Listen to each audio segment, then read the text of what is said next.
fiery the angels fell, deep thunder rolled round their shores, burning with the fires of Orc. Early 90s, I think.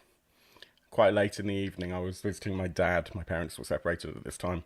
And he puts this cassette in the video cassette recorder.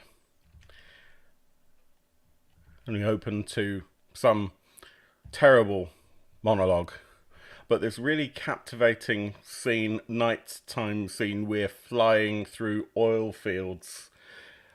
And yeah, I'd seen things that some people wouldn't believe, certainly. And then, of course, many years later, the Alien RPG is announced by Free League. And I remember quipping to one of the people there. I was fortunate enough to be in a conversation with them at the time. And saying I'd really love to see a Blade Runner RPG. It wasn't Thomas, it was another member of the team. I imagine that this had probably been already on their radar for quite some time, but obviously they couldn't say anything. I'm so excited that this is here. So with Devious Dungeons, Foreboding Forests, and the Coolest Cats, my name is Phil, and welcome to the Dark Orb.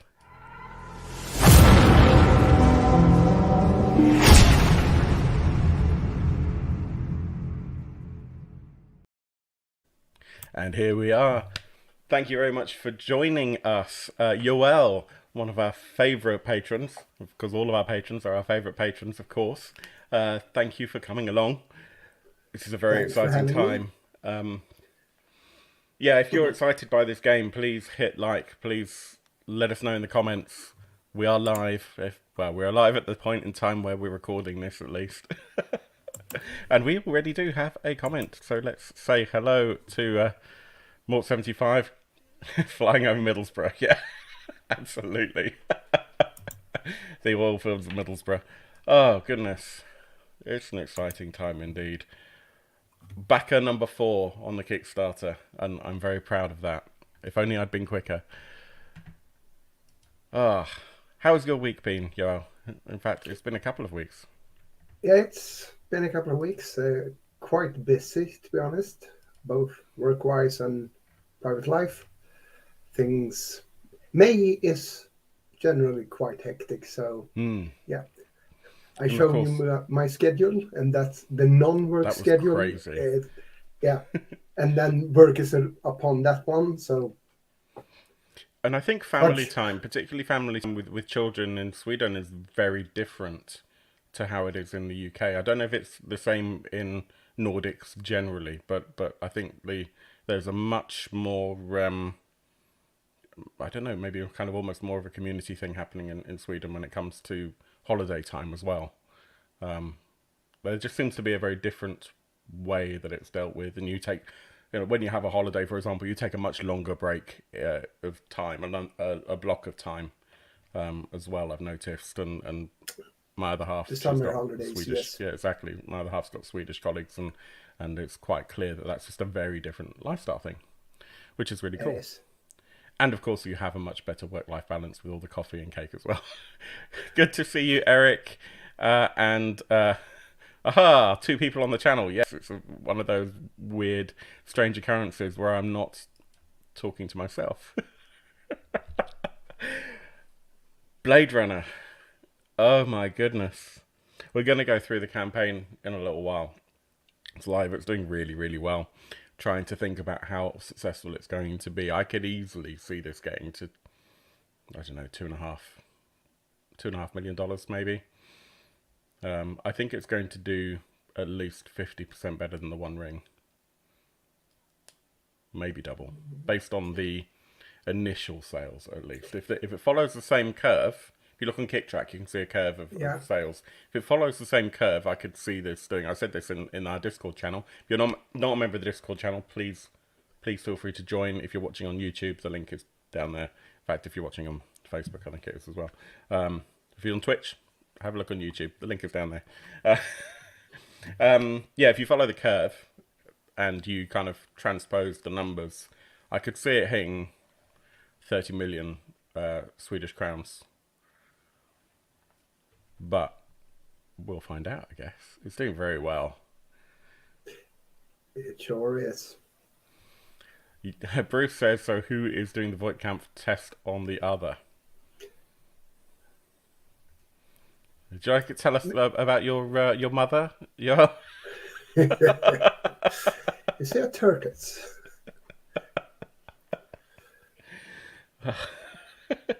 What is that? Like a turtle, but on land. We could do this all night. We probably shouldn't. Probably. What were your thoughts when you found out that Blade Runner was coming as an RPG officially? I was probably both surprised and not at all surprised. Yeah. The thing that surprised me was probably more that it was the Free League that got the license. Because the game itself, game based on Blade Runner, the movie's Blade Runner, not the book, ought to have been published long ago, in my opinion. Yeah. So this was probably long overdue. I think there have been a lot of rights issues over the years, and maybe part of it is that they finally worked out who owns the rights to it, which is, of course, Alcon Entertainment. And my understanding is that the company that's helping Free League negotiate all of that, is it Genuine Entertainment? I'm trying to remember now. It's in the Kickstarter, we'll get to that. But they also helped negotiate Alien. And so I guess the question is, if Free League continue this trend, what will be next? There are a whole lot of things we know won't be next, for example, Pacific Rim and Highlander, because another system has snapped the rights up to that, and we'll talk about that possibly. Let me look. No, I'm not sure if they'll be done next week, possibly the week after, if I've still got internet. We'll talk about that. It should be an interesting one, different system, based on 5e, so we'll come back to that. But there are some other games that could be very interesting. Other properties that could be very interesting. Maybe something like a RoboCop or something would be cool, but I don't think it's big enough. No, I think they need to have not only the franchise or the IP, but it needs to be set in a world and setting that is doable. Yeah. For not one scenario. And that's where I think something like a RoboCop set in a kind of dirty, really commercialized future that is not too dissimilar. I mean, it's very kind of a parallel now, really. A bit like original Blade Runners, a parallel now, parallel past now. It would be doable as a setting. I'm not sure you could get the stories right, though. That's the trick part. What would the players play as? They're all Ed 209s. All of them. So yeah, we'll talk about that other game system that has all the other franchises that is being announced at the moment. I'm not going to name it because we can talk about it next time. But that's launching Kickstarter soon. But Blade Runner, on the other hand, has come to Free League, and I think I should stop procrastinating. Let's bring up the campaign, shall we? So, that one, and there we go. So I'm just going to show the trailer.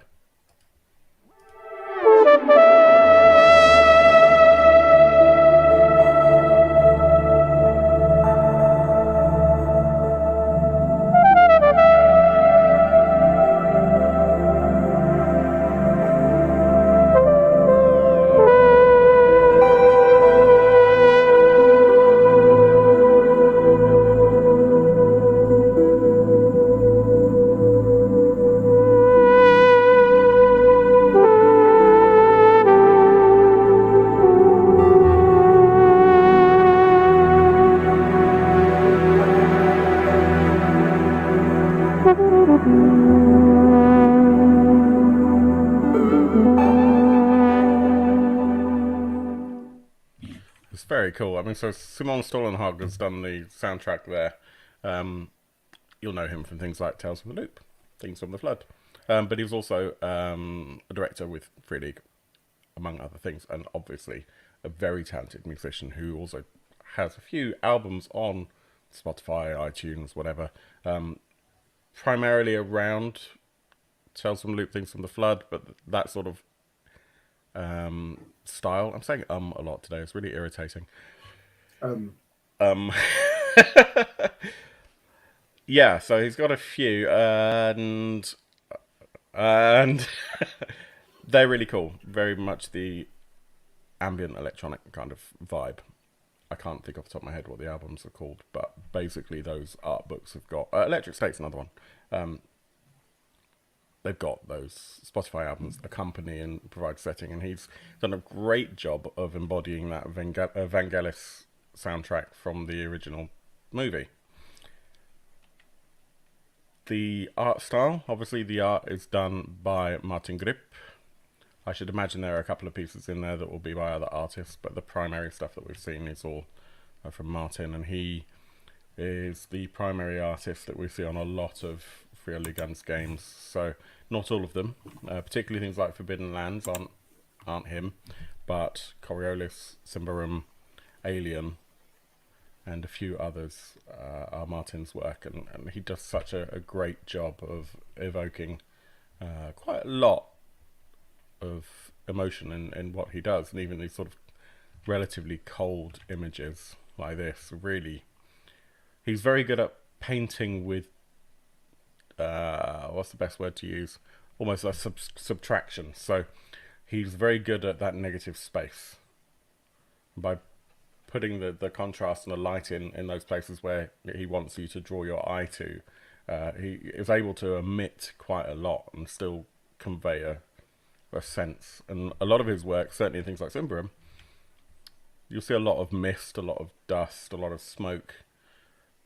It's there for a purpose. It makes the painting easier, I'm sure. But also is very good at drawing the eye to the places that are important. And he's very clever at that. I actually think it might be interesting to have a look through these paragraphs of the campaign and try and dissect them a little bit, because I think they're quite interesting. This is the Blade Runner role-playing game, a neon-noir wonderland that'll take your breath away one way or another. I can't read that without thinking of Blondie, and I've read it several times now. An evocative world of conflicts and contrasts that dares to ask the hard questions and investigate the powers of empathy, the poisons of fear, and the burdens of being human during inhumane times. An iconic and unforgiving playground of endless possibilities that picks you up, slaps you in the face, and tells you to wake up. Time to live or time to die. And yeah, most anticipated, according to the N-World vote, I voted for this, so certainly that's partly my fault. The layout, well, first of all, is there anything that Yoel, that you take away from this that kind of strikes you? I thought it was quite interesting that they focus on the burdens of being human during inhumane times. I would say it doesn't surprise me, since the first movie was released, there's been debates going back and forth. Yep. Is Deckard human or not?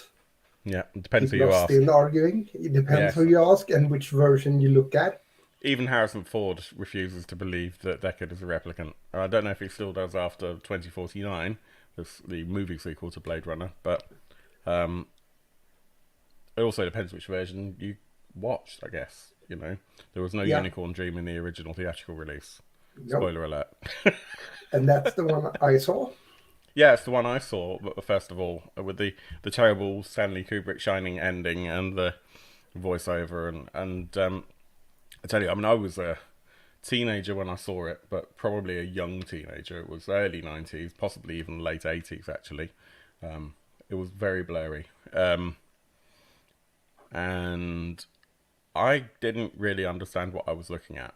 I was too young to really comprehend the storyline. And I think anyone will struggle first time watching Blade Runner to really understand what's going on if you're accustomed to a formulaic three-part story for a film. It's one of those... I find Blade Runner to be a very stream of consciousness movie. Yeah. Eric says, I prefer the theatrical cut better if you take out the voiceover. I mean, it does kind of give you a sense of closure, doesn't it? Yeah, it does. Yeah. But yeah, it's a funny one, and it took me a while. She won't live forever, but then again, who does? Who does? Din, din, din, din, din, din. Yeah, the ending, not the film. Yeah, I get that. I totally get that. Um, Good to see you, by the way, Eric. And yeah, if anyone else is watching live, please keep those comments coming in. Please hit like if you're enjoying the show.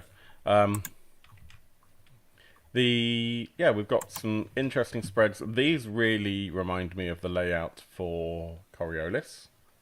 Yes, also Alien, obviously, which has got a much newer kind of art style. It's a newer book, but it was Coriolis that this initially drew me to. And again, I love the aesthetic they've gone for here. The game itself.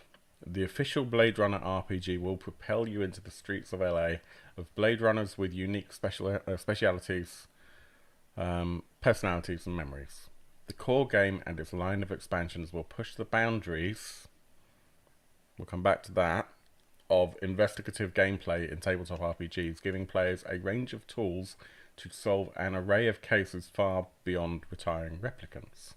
Apart from the core casework, the RPG will, in setting and mechanics, showcase key themes of Blade Runner: action, corporate intrigue, existential character drama, and moral conflict that challenge player characters to question their friends, empathize with their enemies, and explore the poisons and perseverance of hope and humanity during such inhumane times. Yeah, well, you're a big proponent of investigative horror games. Yep. So this will be interesting to see how they do the investigative part. But what caught my eye on this page was actually at the top. Let's see, where they said that the players have memories, unique memories. Yeah. That made me think perhaps not all players are actually humans. Now, I Which think, memories are real, which are yeah. created. And I know you can choose, and this is something I'm a patron of the Effect podcast. Great, great podcast. They focus primarily on Swedish role-playing games, also, particularly for early gun games. And someone, it may have been, I think now, I can't recall, but someone was saying how you can, it might have been Bruce actually, that basically this is set between the two movies, a year after manufacturing replicants becomes legal again. And that's a good point. So you can choose to be a replicant. But what I wonder is whether or not there is in the rule set or in the lore set for this the idea that the game runner, the GM, may also choose that you're a replicant without you knowing. And I think that would be a really interesting one. You'd have to be very careful who you chose that for. Maybe you actually have that conversation a few sessions into the game and say, hey, how would you feel about this? Rather than just saying, oh, by the way. But if you if you have a trusted group, it could be interesting. It might also be, I'm just taking a wild gander here, like in Alien, where you have the different acts in the cinematics that changes the board. Basically, you could midway find out that, oh, by the way, you're an android. Yeah, exactly. There could be some similar mechanics here. Yeah, that that's what I'm when you thinking. trigger something from your memory, Someone comes, particularly if you're playing with pre-gens as well. Which, let's yeah, face it, for the starter set, you're going to be playing with pre-gens because that's where some of these games shine. The storytelling games, it's quite often very. I can't see what I'm looking at. In storytelling games, quite often the part of the power of being the GM is in knowing your characters that are at the table. Having crafted them, you know what's there, especially if they've got intertwined relationships. You set people up to succeed or fail and see what happens. Yeah, puppet master. exactly. And it's always interesting to see how people bring those characters to life. Yeah, I mean, it's a tricky one. How much can you expand the Blade Runner verse? Do you invest corporate corruption? Do you define humanity? Yeah, exactly. And I think it's quite interesting that they're talking about these key themes. So action, I actually don't feel like action's a really key theme. I consider, and I'm sure many people do, Blade Runner to be really a film noir with some other elements going on. That detective sequence, which is effectively a large chunk of the movie, trying to find out what's going on, is through and through just a detective film with some cool setting on it.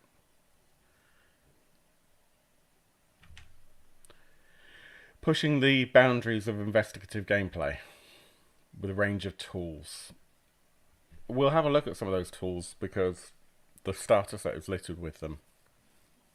But there has been some discussion about this being, and I can't remember where it was quoted from, so I can't give you a citation, but discussion about it being a little bit of an ode. I think this was a conversation with Thomas Herenstam, an ode to the Sherlock Holmes games as well, and they're quite tricky. So in those games, the Asmodee ones, you get some clues and you have to piece them together to get your result. And it may well be that with things like the newspaper and photographs and clippings that are in the starter set, that's actually how you're intended to play, at least as written. To begin with, they give you all the handouts that you would need, which we were discussing on Discord, actually. The idea that this is kind of not new.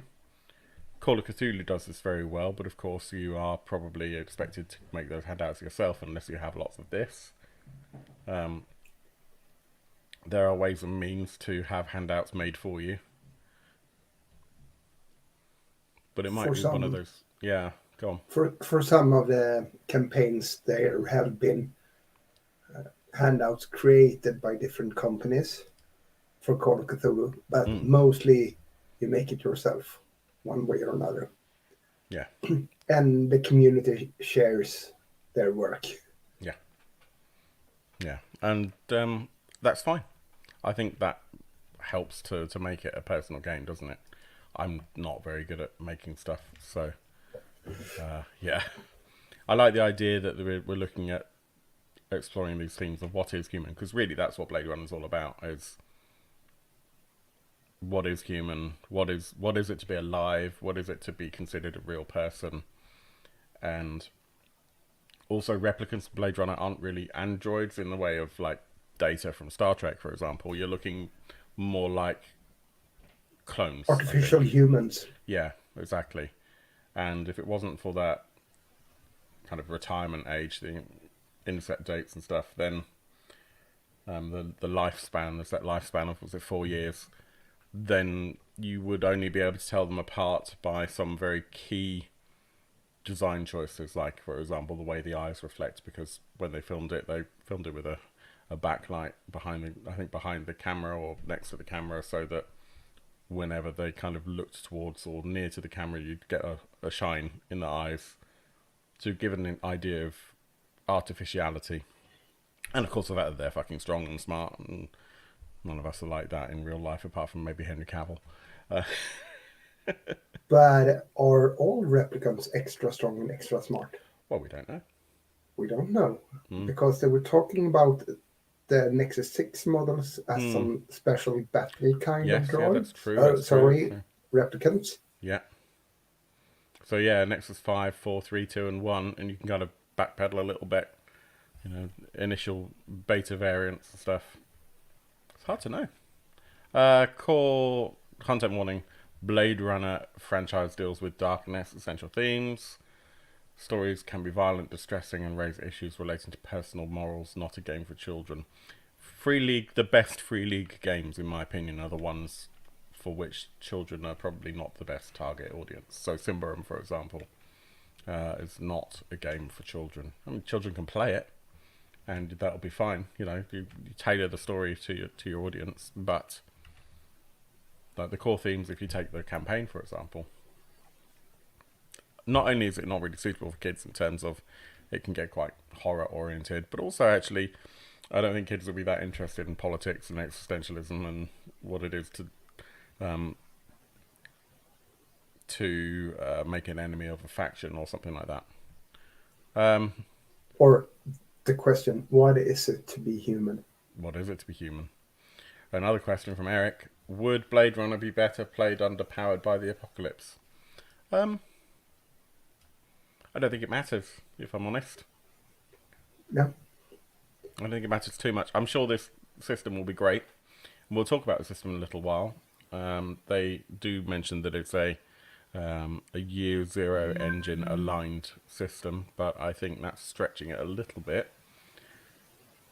Let's talk about the starter set. So, the boxed Blade Runner starter set includes a condensed rulebook, pre-generated characters, and Electric Dreams, the first full-length case file for Blade Runners to crack, including handouts and many more components. So you can kind of see here, there's a whole bunch of things, lots and lots of things, and some dice. That'll be basic dice, I presume, character portfolios and that sort of stuff. Looks nice. I mean, Free League do a very good job of making a very comprehensive starter set relatively accessible and low cost. And I think that's going to be a great way to kickstart if you're not really sure. And I don't think that's a bad place to start, although, interestingly, you can't just buy the starter set. That's for stores later on. Yeah. Core rulebook. Let me zoom out a bit so we can maybe see a little bit more of this. That lovely piece of artwork on the front by Martin Grip. Featuring over 200 pages. That's going to keep going up probably. Official Blade Runner lore and an original investigative RPG rule set that takes Free League's award-winning Year Zero engine to a new level. Arguable, I think. Off-World edition. So pretty. I've been trying to confirm what the kanji actually means. The kanji from the Blade Runner sign. And there are people that claim it is the kanji that represents origin. But they all seem to point back to a single source. And that source may or may not be accurate. Bruce says tortoise is not included in the star set. I have to buy one? You have to buy your own tortoise. And then flip it over. In the desert. Go on. In the desert. In the desert, absolutely. It's got to be in the desert. It has to be in the desert, yes. And it has to be thirsty. So the this looks nice. It does look nice. It's faux leather. I'm pleased that they put faux leather and they didn't call it vegan leather. Holographic foil stamp, so it'll look really pretty. I like that they've gone with a foil stamp and they've kind of done this a textured surface, so a little bit more akin to the Alien limited edition, Alien role-playing game limited edition book, less like the Vesson one.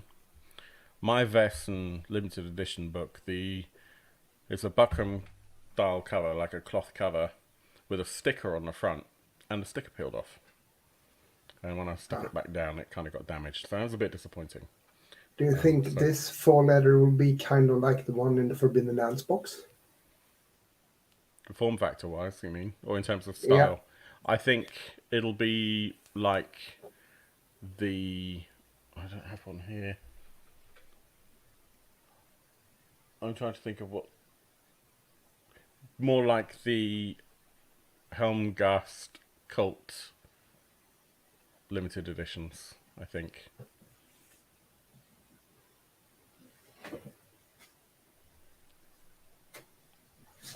He's disappeared. That one? Wow, we have a watcher from the Ukraine. Hi. You for joining us. Thank you for joining us. I hope you're enjoying the show. Yeah, Yo, show me. Let me make you bigger. Hang on. Whoop. No, not that one. There's a collector's edition. There are several collector's editions, which are like a fake leather with embossing on. But that size, yeah, normal size.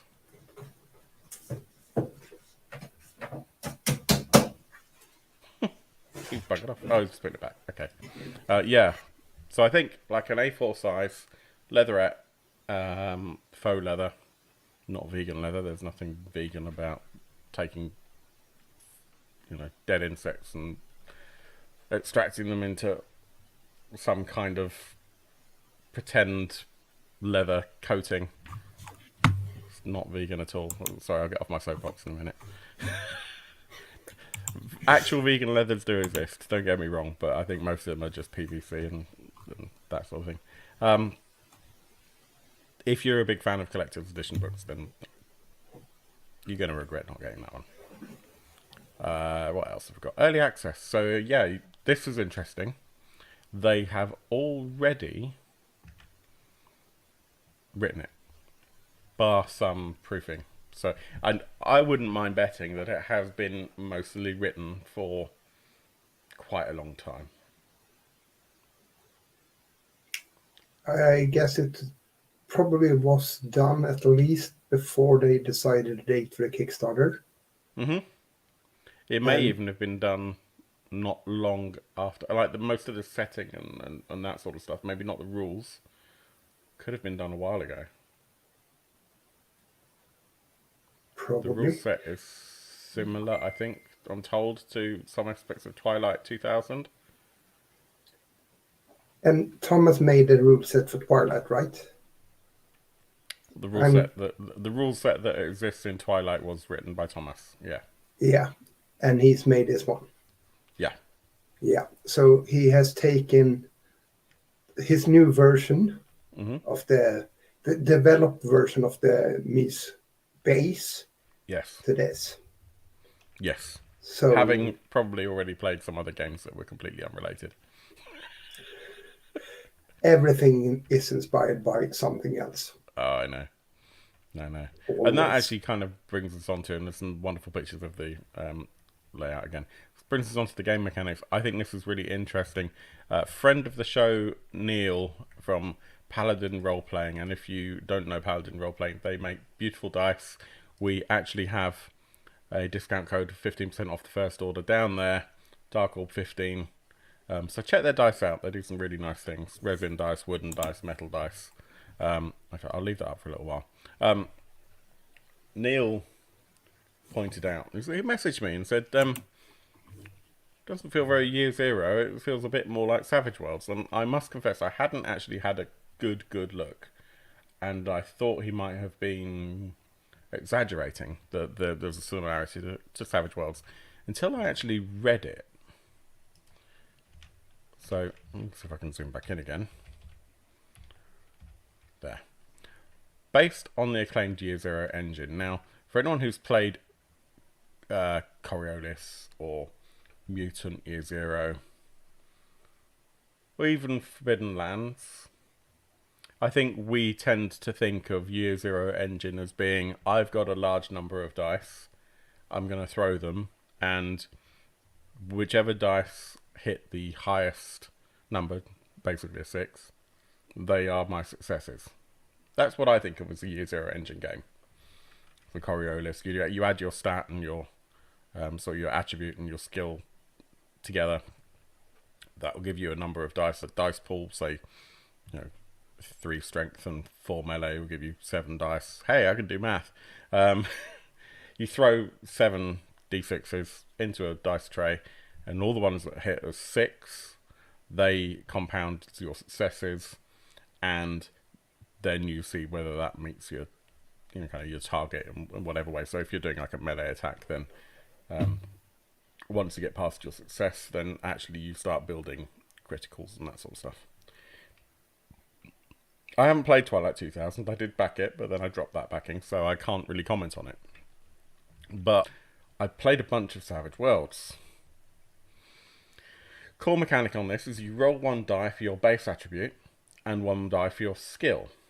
The more competent you are, the better the dice you get. You go up the dice chain. So from starting with a d6 and getting to a d12, any roll of 6 or more on either die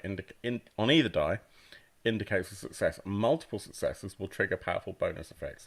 Rolls can be pushed, re-rolled with different effects dependent on if you're a human or a replicant. Now I think someone said to me also that there is an exploding die mechanic on this. So no, it might have been me talking about exploding die in troubleshooters. Maybe. But yeah, if there is an exploding dice mechanic on this as well, then that takes us even more into Savage Worlds territory. In Savage Worlds, you have your. It's a little bit different. You have your core attributes, and then you have your skills. So you have to have an attribute at a certain level so that the skill below it can increase. So if your attribute is a D6, then none of your skills that link to that attribute can exceed a D6. If you want to take your, I can't remember these off the top of my head, but let's say you've got a melee attribute and a strength attribute and a melee skill. If you want to take your melee to a D8, basically go up one from a D6, then you have to actually increase your strength stat to a D8 first, and increasing your core attributes is more expensive than increasing your skills. But when you actually do a melee test, you just roll the die that matches your melee stat. This is in Savage Worlds. And regardless of what that is, you always roll a d6 as well. So your melee could be a d12, and then you roll a d12, and the wild die, your d6. If either of those hits a 4 or higher, that's a success. If they hit the highest face value of the die, so on a d12 it would be a 12, on a d6 it would be a 6, that explodes, you roll it again, and you add that up. And the increments 4 over and above that original 4, that dictates whether or not you've got raises, whether or not you're getting crits effectively. And that target number that stays normally as a 4 will go down to a minus. It could go down to a 2 or up to a 8 or whatever, depending on the difficulty of the challenge. It's very similar. In this, you want to hit a 6 or more by rolling your 2 dice. And if either of those dice hits a 6, then you've had a success. What I thought was quite interesting as well, when we look at, and I'll come back to this, when you look at the dice, we've got a unicorn on the 1, and we've got an eyeball on your successes. And when you get to a 10, there are 2 eyeballs. So it looks like 6 is a success, and then 10 is a success as well. So I would say that anything 10 plus is 2, sorry, not a success. 10 is 2 successes by the look of it. So 10, 11, and probably 12 are 2 successes. So you get a little bit extra when you hit that higher tier. It's kind of a reward, I guess, for having leveled up your character quite well in that stat. Or perhaps being that good in that stat or skill from the start. Yeah, absolutely. It doesn't have to be that you need to reach it, but it shows you are very proficient in that skill. Yeah, that as well. Yeah. Rolls we pushed, we rolled, different effects depending on if you're human or replicant. Rules are designed to blend in seamlessly with the story, let you focus on the casework. Now, if it's anything like Savage Worlds, actually, when you start chucking dice, it actually slows down quite a lot, which I'm a little bit nervous about, but we don't know how they're doing contested rolls, how you're doing challenges, etc. We've gotten a base idea of the mechanics. It's just how they apply them that could make this absolutely shine, because on paper I love Savage Worlds, or it could actually really slow things down, which some Free League games do really slow down when you get to combat. So things like the second edition of Coriolis, the first edition that Free League published, when you actually get into combat, it can get quite slow and clunky, which is a real shame. That said, yeah, I'm open to it. I think it's nice to see that they're evolving in what they do with their in-house systems. I don't think that's a bad thing. And I think they have play tested this so it doesn't slow down. Like, if I'm going to compare a very basic game system, and depending on how you use it, like BRP, you can have games with BRP that takes forever. So just for anyone who doesn't know, BRP, Call of Cthulhu, Warhammer Fantasy Role-Playing, that sort of thing. Yeah, and you can have games that, you have a combat, and it takes as long as a D&D combat.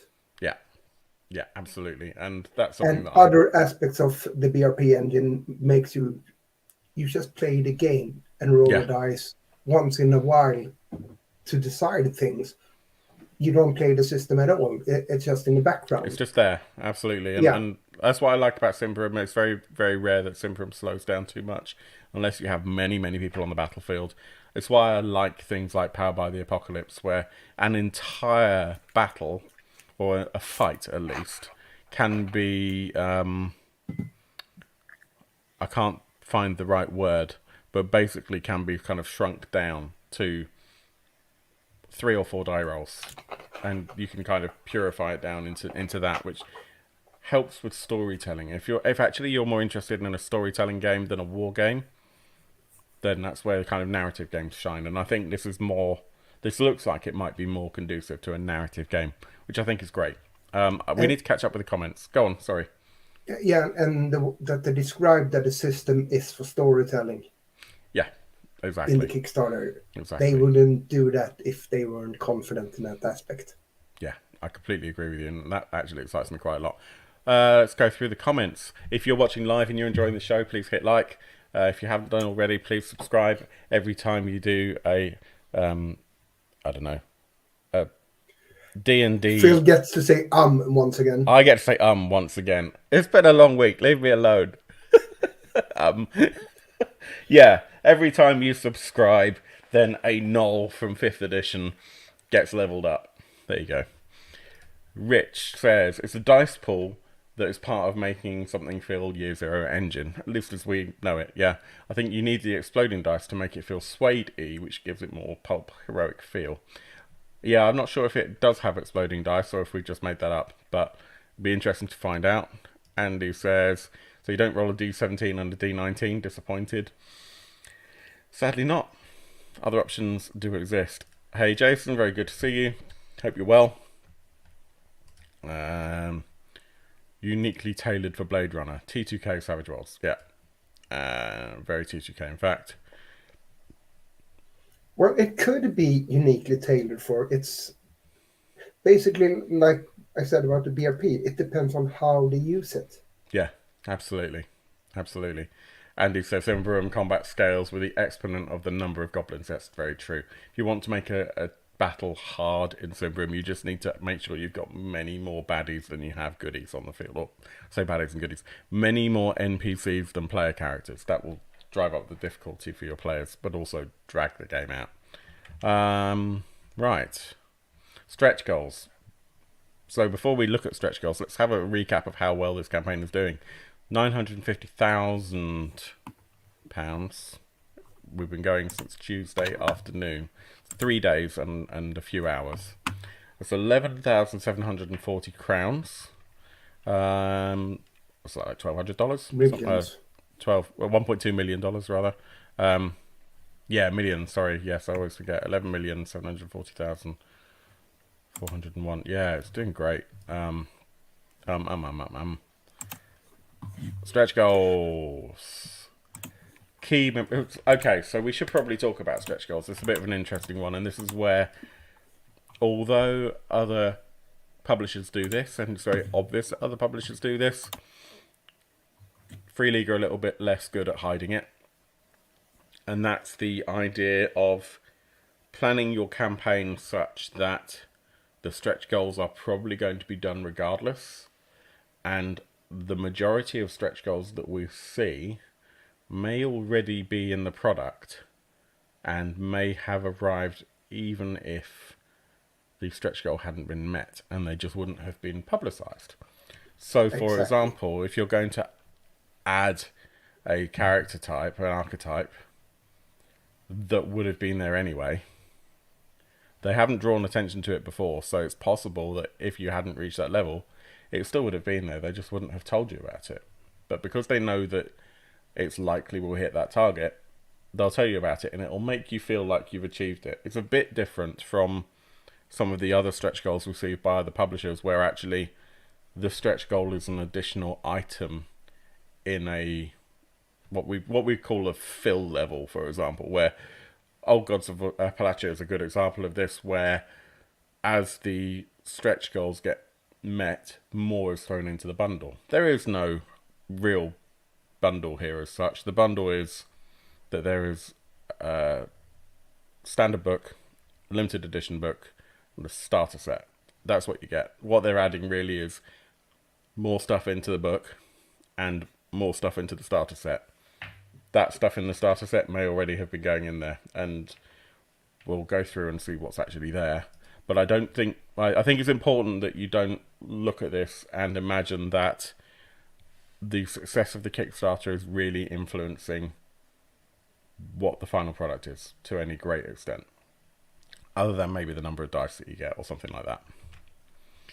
Key memory tables to help tables to create a key memory for your Blade Runner. So we talked about this idea of memory and that this is part of your character and something that is fundamental to how you roleplay them.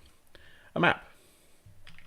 It's a map. I presume that's probably in the starter set, and it was probably always going to be in there. Let's have a look. There it is. Sorry for the sound of the mouse scrolling. I don't have a silent one. An archetype that was probably already going to be in the book. Dice. I mean, there was no way that they were not going to put dice in this at $100,000 or so. They knew they were going to hit that. Case generator tables. Large compilation of tables to help the game runner create new case files with a few dice rolls. Now, that's either going to be in the starter set or it's going to be in the core rulebook, but it's kind of just a fundamental thing that you'd put in a GM area, isn't it? Yeah, I would say it's in the core rulebook.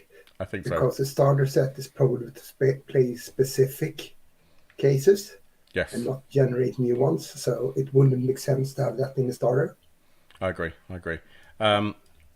Then we have initiative cards, which are part of the starter set. Another character archetype. You kind of need those archetypes to create your characters, so will already have been created. And they already had the artwork, so there's no way that they would have commissioned their artists to make this artwork and then commissioned their layout artist, if that's someone other than Thomas, for example, to lay this page out and then not use it. This is me being a little bit skeptical of the presentation. Crime scene photos. Again, it's an investigation game. The implication is that you need these things in order to complete your investigation. So it's probably unlikely that they would have not bothered with it. Weapons. More photo handouts. Again, this is part of your investigation. A detailed look at the snake pit bar, which, if it's a location, probably quite useful. This is quite nice. The Foundry stuff. Foundry's a great VTT. If you really like VTTs, I do recommend it. Takes a little bit of setting up, getting used to. That's a nice addition that wouldn't have been free to them. They probably would have done it anyway, but maybe they would not have. Well, mind you, they're not saying it's free. No, I think Thomas in one interview some time ago basically said, yeah, they plan to do it for all the products. That's true. But That's true. The ones that had it in the Kickstarter got moved up the line. Yes. Where the goals were reached. Yeah. So basically this is VIP access to get it done. Yeah, but they haven't said it's free either. So the likelihood is it will hit the web store, and there always is, there'll be a discount, but it won't necessarily be directly related to those who have backed the Kickstarter. They might put something in the pledge manager, I suppose, to make it cheaper because it's just a license key. And we'll see, I guess. And again, handouts, mugshot cards, and animals in Chinatown, which is a fundamental part of the setting, is the idea that you have artificial animals. Do you like our owl? Is it real? Nope. Newspaper handout, again, kind of important for that starter set. Spinner, you couldn't write this book without talking about the spinner. And then we get a real stretch goal again, more dice. So that is, I think, a real stretch goal. Spinner cycle, cards, again, they would have been there already. The art book, that is a real stretch goal in that they would have had to pay for the layout of that. So they wouldn't do that necessarily for free. I got quite upset about the idea of the handout envelope because I hadn't clocked that it was part of the starter set, basically. And I'm thinking of the envelope as being something that should last for many sessions and therefore should be some kind of non-rip material, like it's part of an exclusive bundle. Then I realised, and I can't remember where my attention was drawn to it, but then I realised that actually it's in this picture here. It's right there. Once you realise it's just part of the starter set, and that therefore it's not a premium component, it's just another piece of this puzzle. Kind of chilled out a little bit then. But that's basically the product. There are some add-ons. There's a beautiful GM screen. We've been talking about on the Discord about the idea that this should maybe actually be a VoIP comf machine, so that when your GM is set in front of the screen, it looks like they're at a VoIP camp, which I think would be cool as a design. What are you thinking, Yoel? I was still thinking about how Free League handles Kickstarters, and I think they do it brilliantly. They do. I mean, it sounds like I'm being really negative. That's not really how I feel. Like the GM screen here, it wasn't announced at the start. It came a couple of days into it. Yes. To constantly have something happening in the Kickstarter. Yes. To keep the interest up. Yes. Yeah, absolutely. And I think from here on out, they need to be careful that whatever they add needs to be either things that they're going to do anyway, so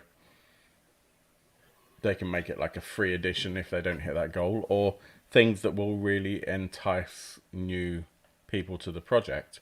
Because at the end of the project, you normally see a bump the last couple of days, probably like an additional 20-30%.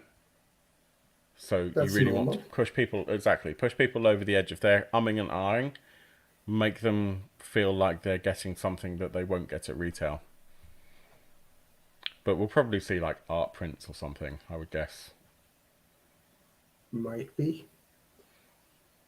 And here's the thing, there's always people talking about stretch goals and different Kickstarters like it's some kind of benefit they are owed.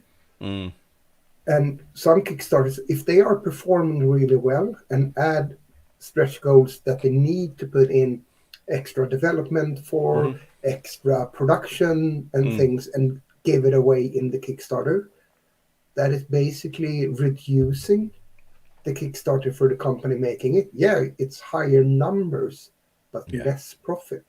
Yeah, exactly. There is a balance that needs to be struck, isn't there? Because it gets to a point where actually that extra stretch goal you do costs you more than the boost you will get to the campaign.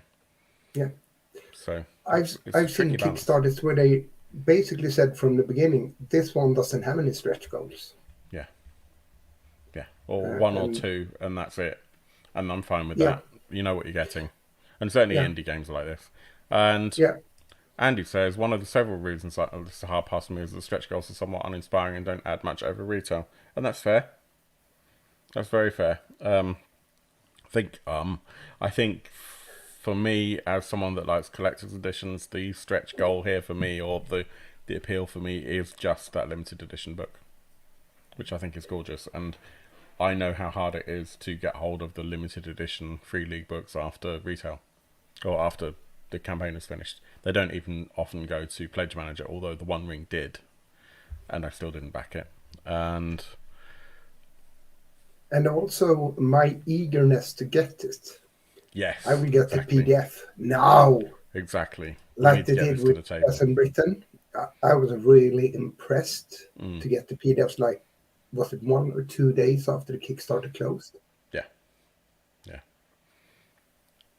I still haven't looked at that. Is Free League sufficiently indie? Oh, God, no. Definitely insufficiently indie. 100%. There are a few updates, but the updates really just go over the stretch goals. And as we've kind of discussed ad nauseum right now, those stretch goals are things that, by and large, are just things that probably already would have been in the book or in the starter set. I'm really excited to see if they bring any surprise stretch goals in. I'm pretty confident that we'll see some music from Simon Stollenhag. I don't think we've had that yet as a stretch goal. I could be making that up. I'm just having a quick look through. But there's got to be a soundtrack, and I can imagine that Simon is going to be the person to do that. The question is, are they allowed to have a soundtrack? I imagine it's different enough that they might be able to. They might have to pay Vangelis off. But to have a soundtrack, like, for instance, you can't buy the Star Wars RPGs digitally because that is digital and that's considered a video game, and those rights are something crazy, completely different. Yeah, I guess we'll find out. But hopefully there will be a soundtrack. And in terms of other things, I'm not sure what else I'll add. They'll probably do an origami unicorn at some point. Bruce was joking about that in Discord, I think. If it wasn't Bruce, my apologies to whoever it was who said that. I reckon that would be quite fun. Just a sheet of half silvered paper with the lines and instructions would be a nice little tribute. I have 2 questions for you, Phil. Do you think Free League got this product due to the success of Alien? I can imagine they probably did. I would also imagine that it's possible, given how long... Well, okay, so we know that Alien was shopped around a bit before it came to Free League. And I would imagine, and I could be wrong, that this is the sort of thing that, a bit like Twilight 2000, maybe Thomas was actually interested in before it came to him, but maybe they needed some sort of clout in order to prove they could do it. Maybe we'll find out. Maybe there'll be an interview where Thomas will get asked that question if they haven't been already. I'm thinking that the other game you were talking about with lots of IPs coming up, those IPs, the brand is not that, they don't feel the need to protect the brands in the same aspect. They're kind of old brands, like, not particularly valuable brands. Dead in the water. And I don't think that the holding companies that holds the rights for this consider this line to be in that situation. No, this is a very precious, very, very precious and so they are probably protective of it. I can imagine so. But Alien they did a great job with, didn't they? I mean, that was down to Drew Gasker in large part. And the fact that he was already the franchise expert, if you like, for Fox, probably helped there for Disney, helped there. Fox at the time, I guess. But he also has some sort of role-playing lineage. Check it out. It's got another 20 days or so on the Kickstarter campaign. I think it looks great. I'm really pleased that I managed to back it, and I'm in a fortunate position to be able to afford to do so. Let us know what you think in the comments. Did we for once back at the same level? Yes, we did. Yeah. The upper level is not particularly upper. So the level, there are some levels. Have a look through, but basically you're looking at core rulebook. I think digital core rulebook, limited edition core rulebook. Then both of them, but there's also a core rulebook, standard edition or limited edition with the starter set. I think it is worth getting the starter set if you're going to get the core rulebook, and if you can afford it, I would recommend getting the limited edition if you like the look of it, because it will be very, very difficult to pick it up later on. Yeah, I agree. I would imagine that, as Jonathan says, BR has been in the pipeline for Thomas longer than Alien was. I think Alien was brought to them, whereas I think Thomas may have been after this for a while. We are at time. Hope you've enjoyed this. If you're watching live, we'll be jumping onto Twitch in a couple of minutes, not immediately, with maybe some other patrons as well. So join in for our Friday night party. The link is twitch.tv/TheDarkOrbUK. We'll be there very, very soon. If you enjoyed the show, please hit like, please subscribe. Please let us know in the comments what you think, if you've backed it, how excited you are, what level you backed it at, and did you get the screen? We'd love to know all of that. Come and talk to us on Discord. It's open to everyone, and you can always support us on Patreon. The links are below in the YouTube. Thank you, Yoel. Really great to see you. And thank you to everyone in the comments. Hopefully, we'll see you all very soon for another episode of Kickstart Your Weekend, hopefully next Friday. And in the meantime, I hope your dice rolls are way better than mine. Take care. Thanks, everyone. Bye.